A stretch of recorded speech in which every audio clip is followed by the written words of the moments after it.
ఈ భూమి మీద ఉన్న ప్రాణులన్నింటిలోకి బలహీనమైన వాళ్ళం మనమే అండి. మనుషులమే. మనము పక్షిలాగా ఎగరలేము, మొసల్లాగా ఈదలేము, కోతిలాగా గెంతలేము, గెద్దలాగా చూడలేము. అడవి పిల్లికున్న కోరలు గాని, పళ్ళు గాని అలాంటివి కూడా మనకి లేవు. ఒక చిన్న పురుగు కూడా మనల్ని ఈజీగా చంపేస్తదండి. కానీ ప్రకృతికుండే జాలి గుండె వల్ల మనకి ఒక అద్భుతమైన వరం ఇచ్చిందండి. అదేంటంటే ఆలోచన. మనం ఆలోచించగలం. మిగిలినవి ఏవి కూడా ఆలోచించలేవు. మన ఆలోచనలతో మనం మన చుట్టూ ఉండే వాతావరణాన్ని మనకి అనుకూలంగా మార్చుకుంటాం. కానీ మిగిలిన జీవులన్నీ కూడా వాతావరణానికి అనుకూలంగా బ్రతకడాన్ని నేర్చుకుంటాయి. ఇది ఎంత అద్భుతమైన వరం అండి మనకి. కానీ ఈ వరాన్ని మనం ఎంతవరకు ఉపయోగించుకుంటున్నాం? ఎందుకు అపజయం పాలవుతున్నాం? ఓడిపోయే వాళ్ళు 2 రకాలండి. ఆలోచించకుండా పనిచేసేవాళ్ళు, ఆలోచించినా పని చేయని వాళ్ళు. మీకు అర్థమైందా అండి? మన జీవితం ఒక హోటల్ అనుకోండి. మెనూని మనమే చూస్తాము. మనకు కావాల్సింది మనం ఆర్డర్ చేస్తాము. మన చేతిలో బోలెడంత డబ్బుంటే మనకి కావలసిన అన్ని వస్తువులు కూడా మనం కూర్చుంటే దగ్గరకొస్తాయి. కానీ అది ఒక సెల్ఫ్ సర్వీస్ హోటల్ అనుకోండి. మీ దగ్గర డబ్బులున్నా, ఎదురుగా మెనూ కార్డ్ ఉన్నా, అక్కడ చాలామంది వర్క్ చేస్తూ ఉన్నవాళ్ళు ఉన్నా కూడా మీ దగ్గరికి ఏ వస్తువు రాదండి. ఏ పదార్థం రాదు. మీరు ఎంతసేపు వెయిట్ చేసినా మీ దగ్గరికి ఏ వస్తువు రాదండి.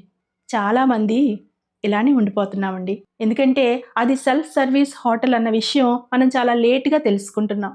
మీకు ఆ విషయం తెలిసేసరికి చాలా ఏళ్ళు పట్టొచ్చు. జీవితమే సగం అయిపోవచ్చు. ఇంత ఉపోద్ఘాతం ఎందుకు చెప్తున్నానంటే, ఎవరన్నా సరే, ఏదన్నా సరే చెయ్యాలి అంటే ఇప్పుడు టైం కాదు, ఇప్పుడు వయసు కాదు, అది ఒకప్పుడు చేయాల్సింది. ఈ టైంలోనా? ఏండి నేను ఇంటర్మీడియేట్ ఫస్ట్ ఇయర్ అయింది. ఎగ్జామ్స్ టైంలోని నాకు మ్యారేజ్ సెటిల్ అయింది సడన్‌గా. ఇంకా పెళ్లి చేసుకోవాల్సొచ్చింది. ఆ తర్వాత సెకండ్ ఇయర్ రాయకుండా పీయూసీ రాశాను. అప్పట్లో ప్రీ యూనివర్సిటీ కోర్స్ అని ఏయూలో దానికి ఎగ్జామ్స్ రాశాను. ఆ తర్వాత ఇంకా డిగ్రీ కట్టకుండానే పిల్లలు, సంసారం, ఆర్థిక బాధలు వీటిల్లో పడిపోయాను.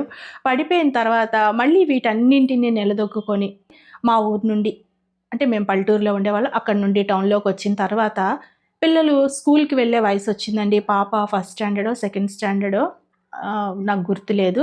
కొద్దిగా పర్వాలేదు. అండ్ బాబు కూడా నర్సరీ జాయిన్ అయిపోయాడు.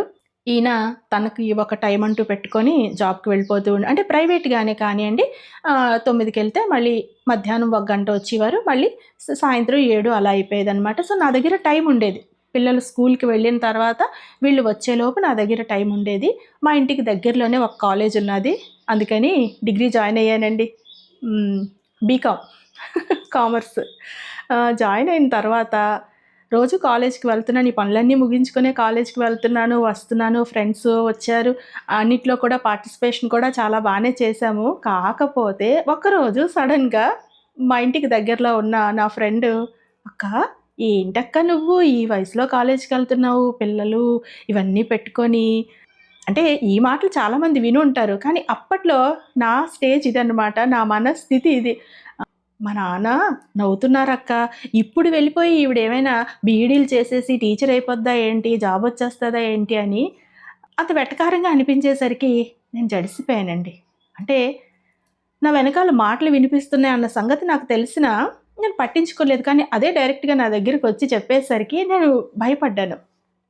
అండ్ ఇంట్లో చెప్తే, ఎందుకులే అమ్మా ఇప్పుడెళ్ళి ఈ సంవత్సరం 3 ఏళ్ళు ఇది చదవాలి, ఆ తర్వాత ఇది చదవాలి, ఇప్పుడుండేది దీనికి ఇంకేంటిలే ఇందులో ఇంక చాలులే ఎందుకు అని. అంటే నేను ఖాళీగా ఉండి 24 గంటలు టీవీ చూసుకొని, అంటే పిల్లల పని చేసిన తర్వాత చూసేది అదే కదండీ! చూసుకొని ఉంటే ఎవరికీ అభ్యంతరం లేదు గానీ, ఎవరో ఒక మాట అన్నారనేసరికి నేను జడిసిపోయాను. ఆ తర్వాత ఆగిపోయాను. మొత్తానికి డిగ్రీ అలా ఉండిపోయింది.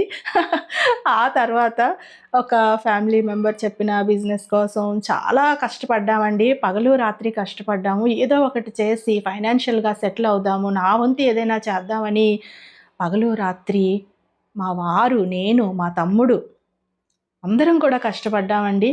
కానీ బ్యాడ్ లక్ ఏంటంటే దాంట్లో లైఫ్ స్కిల్స్ ఏవైనా వచ్చాయేమో, మంచి విషయాలు తెలిసాయేమో కానీ ఫైనాన్షియల్‌గా అయితే చాలా ఇబ్బంది పడిపోయాము. కాకపోతే భగవంతుడు మనం ఎప్పుడైనా సరే ఒక పనిని మనస, వాచ, కర్మణ శుద్ధిగా చేశామనుకోండి, మన పని మనం చేసి దేవుడిపై భారం వేసాం అనుకోండి, ఒక్క దగ్గర గొయ్యి పడినా ఆ గోతిని కప్పడానికి వేరే దగ్గర మనకి అవకాశం ఇస్తాడండి. నేను అది బాగా నమ్ముతాను. సో ఈ బిజినెస్ విషయంలో మేము లాస్ అయిపోయిన మా వారి కెరియర్ కానివ్వండి, మేము ఇంకా రిమైనింగ్ ఎందులో అడుగు వేస్తే అందులో చక్కగా పైకొచ్చామండి. అంతో ఎంతో సమకూర్చుకున్నాం. లేకపోతే చాలా బాధపడిపోయేవాళ్ళమండి. అండ్ మా వారైతే చాలా హార్డ్ వర్క్ చేశారండి. నాకు ఇప్పటికి, ఎందుకంటే మా పెళ్ళయ్యేసరికి ఆయనకి ఉద్యోగం లేదండి. పౌల్ట్రీ అది నడిపేవారనమాట. చేతిలో డబ్బులు లేకపోయినా హోదా మాత్రం ఉండేది. అంటే అప్పుడు ఉమ్మడి కుటుంబంలో. అవన్నీ బాధలు పడిన తర్వాత, ఇండివిజువల్గా వచ్చిన తర్వాత చాలా అవస్థలు పడ్డాము, బాధలు పడ్డాము, ప్లాన్ చేసుకున్నాము. సరే, ఇదంతా మీకు ఎందుకు చెప్తున్నానంటే, లైఫ్ ఎప్పుడూ ఒకేలా ఉండదండి. ఆటుపోట్లు ఉంటాయి. ఒకసారి సంతోషం, ఒకసారి దుఃఖం, ఇవన్నీ కూడా మామూలే. మనం చాలా ఎదుర్కోవాల్సి వస్తుంది, చాలా బాధలు పడాల్సి వస్తుంది. అలానే ఒక్కోసారి ఎక్కువగా సంతోషం పడతాం. అలా సంతోషం పడినప్పుడు ఒక్కోసారి భయం వేస్తుంది, నెక్స్ట్ ఏం జరుగుద్దో అని. సో ఇదంతా కూడా కామనేనండి. కానీ ఈ రోజుటి వీడియోలో అయితే ఇన్ని బాధలు పడి ఎన్నో నేర్చుకున్న తర్వాత మళ్ళీ మనం మన లైఫ్ని ఎందుకు స్టార్ట్ చేయకూడదు, మనం అనుకున్నది ఎందుకు చేయకూడదు. అలా అని ఇప్పుడు నేను డిగ్రీ చేస్తాను అనుకోకండి, నాకు ఇంకా చాలా కోరికలు ఉన్నాయండి. సో ఎవరన్నా సరే నా అలానే ఆలోచించారనుకోండి, ఏదైనా చెయ్యాలనుకొని మళ్ళీ ఒక భయం, ఈ వయసులోనా, ఇప్పుడు స్టార్ట్ చేస్తే ఎప్పుడు ఇలాంటి డౌట్ వస్తుందండి. అలాంటి డౌట్ ఎవరికన్నా ఉంటే ఈ వీడియో వారి కోసమే అండి. వెల్కమ్ టు శైలూస్ మనసున మనసై. మనం జనరల్గా సొసైటీలో ఏం చూస్తామండి, ఏ పనికైనా ఓ టైం ఉంటుంది, ఓ వయసు ఉంటుంది. ఆ టైం దాటిన తర్వాత అది చేయటం కొద్దిగా జంకుగా అనిపిస్తుంది. వయసు దాటిపోయింది కాబట్టి ఇప్పుడు కాదు. కానీ నిజంగా వయసు అంటే ఏంటండి? పుట్టినప్పటి నుండి పెరుగుతూ వస్తున్న రోజుల్ని మనం వయసు అనుకుంటాం. కానీ మనం ఎక్కడ పెరిగామండి? మనం ఎప్పుడు పెరిగాం? మన పెరుగుదల ఎప్పుడు స్టార్ట్ అయింది? మన లైఫ్లో అమ్మగా మారిన తర్వాత మనకి ఓర్పు వచ్చింది. బాధలు ఎదురైన తర్వాత బలం తెలిసింది. అవమానాలు పడిన తర్వాతే మన విలువ అర్థమైంది. అంటే మనకి నిజమైన ఎదుగుదల ఇప్పుడే ప్రారంభం అయిందండి. కానీ ఎక్కువ మంది ఈ టైంలో మొదలు పెడితే ఏమనుకుంటారో, ఈ టైంలో స్టార్ట్ చేస్తే రిజల్ట్ ఎప్పుడు వస్తుందో, అసలు ఇప్పుడు మనం చేయగలమా? అప్పుడైతే బాగుండేదేమో, ఆ రోజే ఆ డెసిషన్ని కంటిన్యూ చేయాల్సిందేమో, ఇలా ఎవరైనా అనుకుంటే ఏంటి, మనము ఫ్యాక్టరీలో డబ్బులతో కూడిన పనిలో, లేకపోతే చాలా పెద్ద స్ట్రెస్ఫుల్ పనిలో కాదండి చేయాల్సింది. మన లైఫ్ చేంజ్ చేసుకునే ఒక అవకాశం కోసం మనం మార్పు మొదలు పెట్టాలి. అది ఇప్పుడే మొదలు పెట్టాలి. ఇంతవరకు ఏడ్చింది చాలు, బాధపడింది చాలు, కుంగిపోయింది చాలు, ఇంతవరకు లీడ్ చేసిన లైఫ్ చాలు. ఇక మీదటైనా మనం బ్రతుకున్నంత వరకు మన జీవితంలో మనం సంతోషంగా ఉండాలి అంటే దానికోసం ఈరోజే మొదలు పెట్టాలండి. దానికి టైం లేదు, దానికి వయసుతో సంబంధము లేదు, దానికి ముహూర్తము అక్కర్లేదు. మీరు బాధపడుతున్న క్షణం నుండే మీరు మిమ్మల్ని కొత్తగా చూడడం స్టార్ట్ చేయాలండి. ఇంతకాలం వారి మాటలు, వీరి మాటలు, వాళ్ళు ఏమనుకుంటారు, ఇన్ని భ్రమలు మనకున్నాయి, ఇన్ని బాధలు ఉన్నాయి. కానీ వారెవరూ వచ్చి కష్టకాలంలో మనల్ని ఆదుకోను లేదు, మనల్ని అందులో నుండి లాగటానికి ప్రయత్నించింది లేదు. మన బాధ మనమే పడ్డాం, మన కన్నీళ్లను మనమే దిగమింగుకున్నాం. ఇంకా ఇప్పుడు మనమే లేచి మన జీవితాన్ని సరిదిద్దుకోవాలి. పడటం తప్పు కాదండి, లేవకపోవడం మాత్రం పాపం, నేరం కూడా. మన లైఫ్లో మన బాధల ఆలస్యమా, మన కన్నీళ్ళు ఆలస్యమా, మన త్యాగాల ఆలస్యమా? ఇవేవి ఆలస్యం కానప్పుడు మన కలలు, మన డ్రీమ్స్ ఎందుకండి ఆలస్యం? కానీ మనకి భయం, అంతే. దానికి వయసుని ఒక సాకుగా చెప్పుకుంటాం, ఇది నిజం.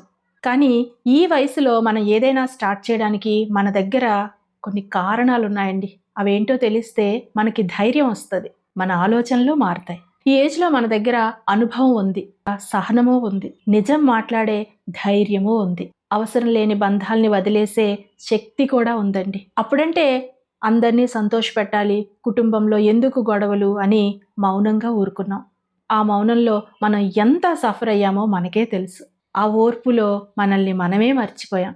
ఇప్పటికైనా మనకి సంతోషం కావాలి అని కోరుకోవడం తప్పు కాదు కదండి. ఇలా ఆలోచించామంటే ఇదే మనకి సరైన స్టార్టింగ్ టైం అండి. ఇప్పుడు మనం మొదలు పెడితే మనం ఏం సాధిస్తామో తెలుసా అండి?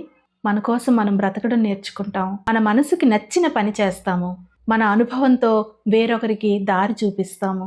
ఒక పెద్ద కంపెనీ పెట్టలేకపోయినా అట్లీస్ట్ ఒక మనిషి జీవితాన్ని అయినా సరే మనం మార్చగలిగే స్థాయిలో ఉంటామండి. మనల్ని చూసి వేరొకరు నేర్చుకుంటారు. అట్లీస్ట్ స్టార్ట్ చేయాలి అన్న ఆశ పుడుతుంది. ఏదన్నా మొదలు పెట్టడానికి ఇదే టైము, ఇదే వయసు అని ఆగిపోకుండా ఒక మనిషి జీవితంలో వెలుగు నింపిన వాళ్ళం అవుతాం. ఒకరికి ఆదర్శంగా నిలబడతాం. మనం ఏ స్టేజ్ మీద నిలబడి ప్రసంగాలు ఇవ్వలేకపోవచ్చు, కానీ నిజాయితీతో మాట్లాడతాం. మనం వేరొకరికి ప్రేరణగా మారగలమండి. కాబట్టి మై డియర్ ఫ్రెండ్స్, మీ లోపల కూడా ఇంకా ఓ కళ బ్రతికే ఉంటే, మీకు ఇంకా మీ డ్రీమ్ మీద ఆశ పోకపోతే, మిమ్మల్ని పట్టి ఆపుతున్నది వయస్సు అనే బంధనమే అయితే, దాన్ని విడిచిపెట్టి దాని నుండి స్వేచ్ఛగా బయటకు రండి. చిన్న చిన్న పనులతో స్టార్ట్ చేయండి. ఈరోజు మీరు లైఫ్లో వేసే అడుగు వేరొకరికి దారి చూపించవచ్చు. వయసు ఎప్పుడూ కూడా ముగింపు కాదండి. ఇది ఒక కొత్త అధ్యాయం, సెకండ్ ఇన్నింగ్స్. చివరి శ్వాస వరకు కూడా మనిషి ఎదగడానికి సమయం ఉందండి. కాబట్టి మీ వయసు మీకు అడ్డం కాదు, మీ ధైర్యమే మీ బలం. మీరు ఆలస్యం కాలేదు. కాబట్టి ఇప్పుడే మొదలు పెట్టండి.